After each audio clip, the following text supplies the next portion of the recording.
Hi అండి. అందరికీ నమస్కారం. 'గుండె నిండా గుడి గంటలు' సీరియల్ ఈరోజు ప్రోమోలో ఏం జరగబోతుందో చూద్దాం. బాలు వాళ్ళైతే అందరూ రెడీ అవుతారు. వెంటనే ప్రభావతి అయితే బాలుతో అంటూ ఉంటుంది. కాకినాడ వెళ్లి నువ్వు పూజ చేయించాలి అని చెప్పి అంటూ ఉంటుంది బాలుతో. లేదు నేనెక్కడికి వెళ్ళాను. మౌనిక ఫంక్షన్‌లోనే ఉంటాను అని చెప్పి వాళ్ళ నాన్న దగ్గర కూర్చుంటాడు. వెంటనే ప్రభావతి అయితే వాళ్ళు నిన్ను అసలు ఫంక్షన్‌లోనే ఉండొద్దని చెప్పారు అని చెప్పి చెప్తూ ఉంటుంది. బాలు అయితే చాలా షాక్ అవుతూ ఉంటాడు ప్రభావతి మాటలకి. అక్కడ ఉన్న రవి మరియు శృతి అందరూ షాక్ అవుతూ ఉంటారు. నా బిడ్డ ఫంక్షన్ నా మౌనిక 16 రోజుల పండగ అయితే ఏ ఆటంకం లేకుండా బాగా జరగాలి. అది జరగాలి అంటే నువ్వు ఇంట్లో ఉండకూడదు.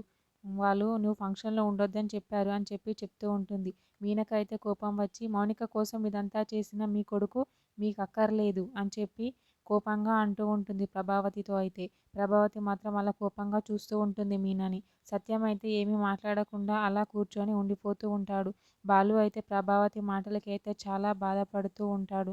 మౌనిక ఫంక్షన్‌లో ఉండొద్దు అని చెప్పినందుకు. అక్కడే ఉన్న మనోజ్, రోహిణి కూడా అలా చూస్తూ ఉండిపోతూ ఉంటారు.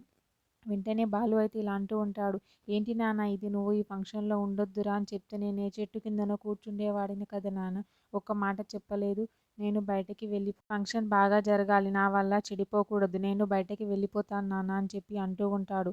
ఒక్కసారిగా మీనా అయితే బాలు మాటలు విని చాలా షాక్ అవుతూ ఉంటుంది. బాధపడుతూ ఉంటుంది. సత్యం కూడా చాలా బాధపడుతూ ఉంటాడు లోలోపల. కానీ ఏమీ మాట్లాడలేకుండా ఉంటాడు. మరేం జరుగుతుంది ఏంటి అనేది నెక్స్ట్ ఎపిసోడ్‌లో చూద్దాం.